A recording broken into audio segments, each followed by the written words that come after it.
السلام علیکم، میرا نام ہے ذیشان عثمانی۔ اکثر بچے سوال پوچھتے ہیں کہ ترقی کا فارمولہ کیا ہے، ہم کیا کریں کہ ہم ترقی کر سکیں، دنیا گھوم سکیں، پیسے کما سکیں، بہت سارے کام کر سکیں۔ اب ان کی طرح یہ سوال میرے بھی ذہن میں تھا، تو میں نے عبداللہ سے پوچھا۔ میں نے بولا عبداللہ کوئی ترقی کا فارمولہ بتا، لیکن وہ فارمولہ نہیں بتانا جیسا کہ عموماً یہ روبن شرما ٹائپ کے لوگ، ٹونی روبنسن ٹائپ کے لوگ بتا رہے ہوتے ہیں، جو دین سے بھی دور ہوتا ہے، کلچر سے بھی دور ہوتا ہے، اور کچھ سمجھ میں بھی اتنا زیادہ نہیں آتا۔ کوئی ایسا فارمولہ بتانا کہ بندہ دین پر بھی قائم رہے، اخلاقیات میں بھی کوئی مسئلہ نہ ہو، اور بندہ زندگی میں آگے ترقی بھی کر سکے، اور کسی حد تک گارنٹی ہو۔ دعوے سے تو کوئی بات کہی نہیں جا سکتی، دعوے کا ورڈ یوز کرنا بڑی خطرے کی بات ہے۔ دعویٰ دلیل مانگتا ہے، اب جو چاہے دعویٰ کر دیں، پھر قدرت جب دلیل لینے کے لیے آتی ہے وہ پاس میں ہوتی کوئی نہیں ہے، تو پھر بندہ بڑے مسئلے میں پھنس جاتا ہے۔ لیکن اچھی امید رکھی جا سکتی ہے کہ اس ترقی کے فارمولے پہ عمل کرنے سے بندے کی زندگی میں کچھ نہ کچھ بہتری ضرور آئے گی۔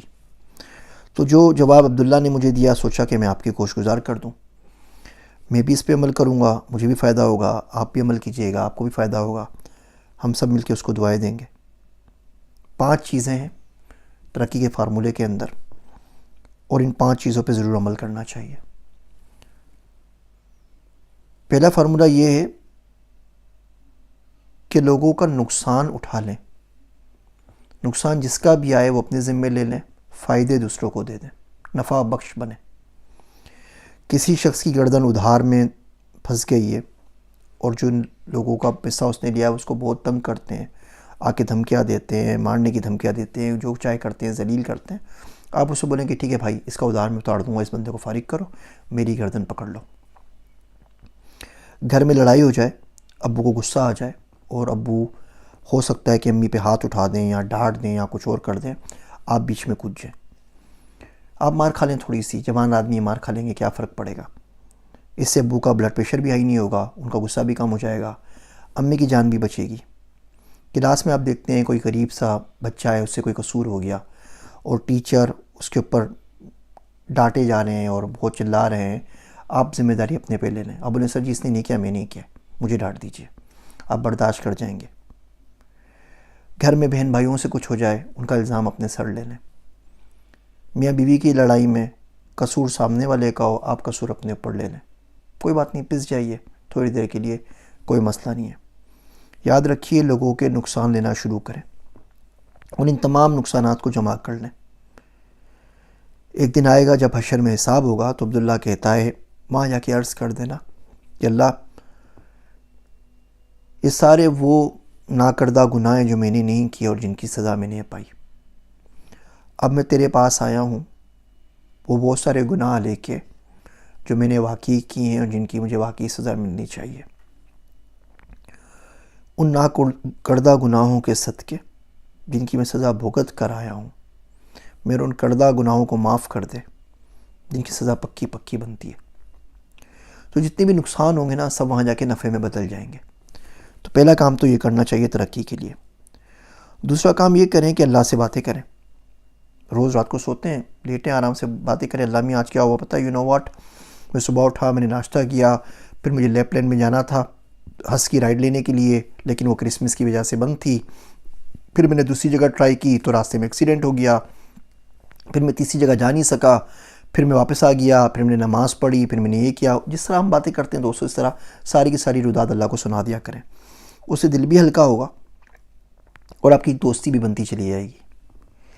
تیسرا کام یہ کریں کہ کوئی ٹائمر لگا لیں، 1 گھنٹہ آپ کی زندگی میں ایسا نہیں گزرے جس میں آپ نے اللہ سبحانہ و تعالیٰ کا نام نہ لیا ہو۔ یہ جو فلمیں ہوتی ہیں نا 3 گھنٹے کی، ان کی مصیبت یہی ہوتی ہے کہ پورے 3 گھنٹے تو بالکل کنفرم نکل جاتے ہیں کہ بندہ اللہ کا نام نہیں لے پاتا۔ گھنٹہ گزر جائے، جو بھی کام کر رہے ہیں 2 سیکنڈ کے لیے چھوڑ دیجئے، بول دیجئے سبحان اللہ والحمدللہ، اللہ تیرا کرم ہے، مالک تیری کیا بات ہے، اللہ تو نے بڑا نوازا، اللہ تو کریم ہے، اللہ تو بڑا اچھا ہے، بس اللہ کا ذکر کر لیں۔ اور میرا دوست عبداللہ ہے، وہ عجیب و غریب دعائیں مانگتا رہتا ہے، مجھے بھی سکھاتا رہتا ہے۔ اس نے مجھے دعا سکھائی بڑی اچھی، وہ پڑھتا ہے عموماً اشہد اللہ اکبر، ہوتا ہے نا اشہد لا الہ الا اللہ، کہ اللہ میں گواہی دیتا ہوں کہ تو معبود ہے اور تیرے سوا کوئی اللہ نہیں ہے. تو بولتا ہے میں گواہی دیتا ہوں اللہ، میں قسم کھا کے کہتا ہوں کہ تو اکبر ہے، تو اس سے بڑا کوئی نہیں ہے. اشہد اللہ اکبر. اب چھوٹا سا جملہ آدمی پڑھ لے آرام سے. ایک دفعہ گیا اس کے پاس تو پڑھ رہا تھا یا ذوالجلال اب اکرام کر دے، یا ذوالجلال اب اکرام کر دے. تو میں نے پوچھا اس کا مطلب کیا ہوا؟ تو کہتا اللہ کا نام ہے یا ذوالجلال والاکرام. تو کہنے لگا ہم تبلیغی جماعت میں جاتے ہیں تو جب جماعت آتی ہے تو ان کی نصرت کا کام ملتا ہے تو لوگ بولتے ہیں ان کا اکرام کرنا ہے، انہیں کھانا کھلانا ہے، انہیں سونے کے لیے اچھی جگہ پرووائڈ کرنی ہے، تکیہ چادر لحاف چیک کرنا ہے، کسی کو سردی نہ لگ جائے، ان کی ٹرانسپورٹیشن کا بندوبست کرنا ہے کہ وہ جولا کے لیے تبلیغ کے لیے جائیں گے تو کس طرح جائیں گے، کوئی بندہ رہائبر ہو، کوئی لوکل آدمی ان کو گائیڈ کر سکے. اس کو اکرام کہتے ہیں. تو اللہ کے تو نام ہی آ رہا ہے ذوالجلال والاکرام. تو میں اس طرح بولتا ہوں کہ یا اللہ یا ذوالجلال اب اکرام کر دے، اب میرے پہ بھی کرم کر، میرے پہ بھی خیال کر. تو بس 1 گھنٹے کا ٹائمر لگا لیں، گھنٹہ اب جیسے ہی پورا ہو تو کوشش کریں زندگی میں کوئی ایسا گھنٹہ نہ گزرے جس میں اللہ سبحانہ وتعالیٰ کا نام نہ لیا ہو. نام تو لینا کم سے کم. یہ جو بچے ہمارے محبت کرنے والے ہوتے ہیں نا بڑے کام کے ہوتے ہیں، یہ ہر وقت نام جپتے رہتے ہیں. وہ میرا عبداللہ دوست ہے جو وہ کہتا ہے کہ محبوب سے محبت کی ایک سٹیج یہ بھی آتی ہے کہ بندہ محبوب کے پاس بیٹھا ہوتا ہے اور پھر بھی اس کا نام لے رہا ہوتا ہے، پھر بھی اس کا ذکر کر رہا ہوتا ہے. جو چاہیے تھا وہ مل گیا ہے، اس کے پاس جا کے بھی اس کا ذکر کرتا ہے. نماز پڑھیں آپ تو یہ پھر چیز سمجھ میں آتی ہے کہ بندہ اللہ کے بالکل پاس بیٹھا ہوتا ہے، ذکر بھی اسی کا کر رہا ہوتا ہے. تو کوشش کریں 1 گھنٹہ خالی نہ جائے جس میں اللہ کا ذکر نہ کریں. چوتھا کام یہ کیجئے کہ شکر ادا کریں. ہر وہ نعمت جو آپ کو مل گئی، ہر وہ بیماری جس سے اللہ سبحانہ وتعالیٰ نے بچا کے رکھا، جتنا شکر بڑھائیں گے زندگی میں، زندگی اتنی آسان ہو جائے گی. اور آخری کام تنقید نہ کریں. یہ کام بالکل بھی کرنے والا نہیں ہے. چھوڑ دیں لوگوں کو لوگوں کے حال کے اوپر، اندازے نہ لگائیں، ٹوہ میں نہ لگے رہیں. ایک بندہ آپ کے سامنے کھڑا ہے، اس نے نماز نہیں پڑھی تو 100 تعویلات نکالیں بجائے اس کے کہ اس کو برا بھلا کہیں. آپ سوچیں گے وہ گھر سے پڑھ کر آیا ہوگا، وہ مسافر ہے، وہ نمازیں جمع کر کے پڑھ لے گا. ہو سکتا ہے مسلمان ابھی ہوا، اس کو نماز پڑھنا ہی نہ آتی ہو سکتا ہے کوئی ایسی بیماری ہو جس کی وجہ سے عذر ہو، جس کی وجہ سے نماز اس کے اوپر فوت ہو گئی ہو.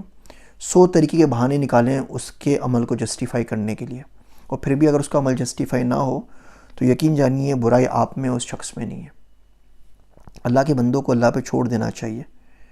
ہاں آپ اس کو سمجھائیں، سکھائیں، اگر آپ اس کے دوست ہیں، اس کے رائبر ہیں، اس کے مینٹر ہیں، اس کے والدین ہیں تو الگ بات ہے. اجنبی لوگوں کو چھوڑ دیا کریں.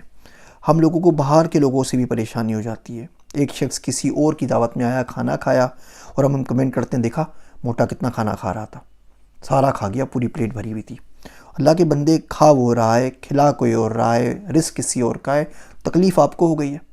وہ دیکھا تھا مولوی صاحب کو پورا چرگا ایک ساتھ کھا گئے، ٹھیک ہے، وہ آپ نے دیکھ لیا. مولوی صاحب پھر پوری رات کھڑے رہے اور ایک رات میں انہوں نے پورا قرآن ختم کر دیا، وہ آپ کو نظر نہیں آیا. جو چرگا کھایا تھا وہ لگا کہاں پر ہے، وہ بھی تو دیکھے نا. تو لوگوں پہ تنقید چھوڑ دیجئے. اس بات پہ تنقید، اس بات پہ تنقید، پہنا کیا ہے، اوڑا کیا ہے، کہاں گیا ہے، کہاں سے آیا ہے، کون سا گھر بنایا ہے. آپ کے پاس سے تو کچھ نہیں گیا نا. ہم لوگ کیا کرتے ہیں جب زندگی میں کامیاب ہو جاتے ہیں جو باقی کوئی اور لوگ، تو اس کے پیچھے کوئی نہ کوئی بہانہ نکال لیتے ہیں. جی اس کا پوا لگ گیا ہوگا، اس کا چھکا لگ گیا، ایسے واہیات ہم نے ایک تو جملے بنائے ہوئے. اس کا یہ ہو گیا، اس کی سفارش لگ گئی، اور اپنی ناکامی کا الزام کسی نہ کسی اور کے اوپر. جی میں تو اس لیے ناکام ہو گیا کہ میرا ساتھ ہی کسی نے نہیں دیا، میرے رشتہ داروں نے مدد نہیں کی، میرے ماں باپ نے مجھے سپورٹ نہیں کیا، مجھے تو کوئی سمجھنے والا نہیں ملا. یہ سب کچھ چھوڑ دیجئے. یہ 5 کام کریں آپ سال کے اندر، انشاءاللہ زندگی میں بڑی ترقی ملے گی. یہ ترقی کا شارٹیسٹ پاسبل پاتھ ہے جو مجھے میرے دوست نے سکھایا ہے. غلط صحیح کا نہیں پتہ، دعویٰ کسی چیز کا نہیں کرتا. اچھی بات سنی تو سوچا آپ لوگوں سے عرض کر دوں. مجھے اپنی دعا میں ضرور یاد رکھیے گا. ایک مسلمان کسی دوسرے مسلمان کے لیے دعا کرے، اس سے بہتر تحفہ کوئی کسی کو نہیں دے سکتا. میں ہوں آپ سب کا ذیشان عثمانی.